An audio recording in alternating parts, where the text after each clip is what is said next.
Oke, Assalamualaikum warahmatullahi wabarakatuh. Perkenalkan, kami dari kelompok 5, D4 Teknologi Rekayasa Elektronika, kelas malam B. Eh, saya bersama dengan teman saya Rian Permana Jayadi, 4245211039, dan teman saya Arfan Sirait, 4242211040. eh, Kami akan mempresentasikan project based learning kami yang berjudul driver motor dan driver sensor. Lanjut, pengertian. Driver motor adalah rangkaian yang tersusun dari transistor yang digunakan untuk menggerakkan motor DC, motor yang hanya dapat berputar hanya dengan daya DC, tetapi tidak bisa diatur menggunakan driver. Maka diperlukan suatu rangkaian driver yang berfungsi untuk mengatur kerja dari motor. Yang kedua, driver sensor. Driver sensor adalah komponen atau perangkat yang tujuannya mendeteksi kejadian atau perubahan lingkungan sekitarnya dan menghasilkan output sesuai fungsinya. Cara kerja sensor dipengaruhi oleh tujuan dari sensor tersebut, tetapi tetap mempunyai kesamaan, yaitu mendeteksi perubahan atau kejadian di lingkungan sekitar. Tujuan PBL itu sendiri sebagai bagian dari kegiatan program perkuliahan. Penerapan materi yang didapat selama perkuliahan sebagai salah satu penunjang nilai mata kuliah yang terkait dengan PBL.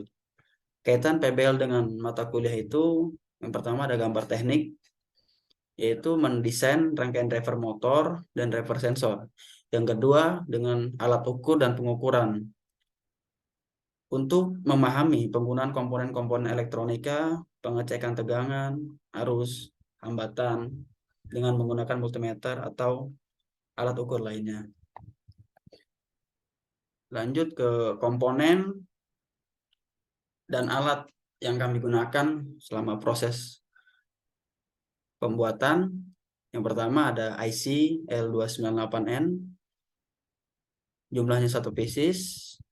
Ada LM7805 1 pieces, resistor 1K, 1 pieces, resistor 33K, 6 pieces, resistor 10K, 6 pieces, dan ada LED merah 1 pieces, LED putih 6 pieces, dioda FR1078 pieces, kapasitor 22 mikrofarad per 35 volt 2 pieces, fotodioda 6 pieces, motor DC ada 2. Dan selanjutnya seperti pin header male, ferrichloride, jumper male dan female, wadah etching, solder tentunya, timah solder, tang cutting, dan PCB polos single layer ukuran 10 kali 15 cm.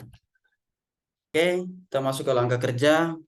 Langkah kerja akan dijelaskan oleh teman saya yang bernama Arfan. Baik, di sini saya akan menjelaskan langkah kerja tentang pembuatan skematik driver motor. Ini adalah contoh pembuatan skematik dan layout driver motor atau driver sensor menggunakan aplikasi Altium Designer. Dan ini adalah layoutnya driver motor. Ini adalah skematik sensor driver dan yang sebelahnya adalah layout driver sensor. Setelah kita buat layout driver sensornya, kita akan mengeprint layout yang sudah kita rancang tadi menggunakan aplikasi Altium ke media kertas foto.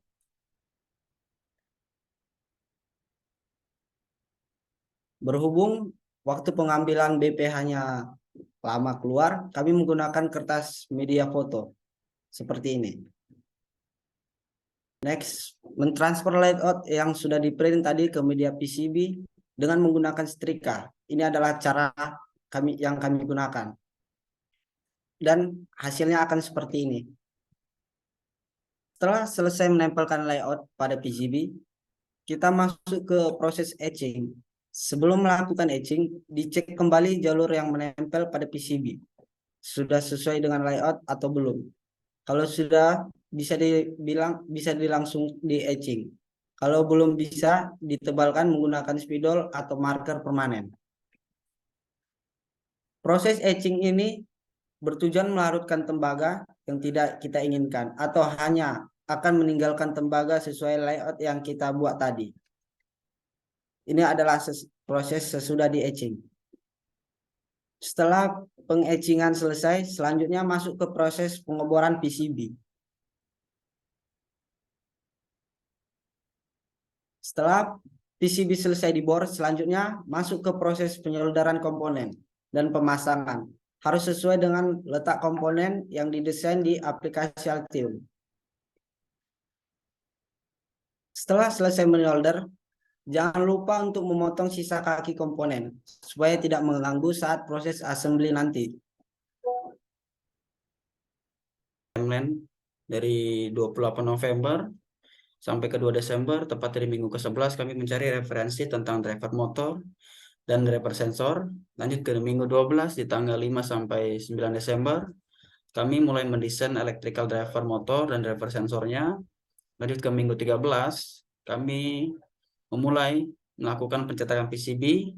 Dan terakhir di minggu ke-19 dan minggu ke-14 maksud saya, di tanggal 19 Desember sampai 23 Desember, kami lanjut ke proses penyolderan komponen ke PCB dan proses ke pengetesan PCB tersebut. Baik, mungkin hanya itu yang bisa kami sampaikan. Terlebih dan kurang mohon dimaafkan dan terima kasih.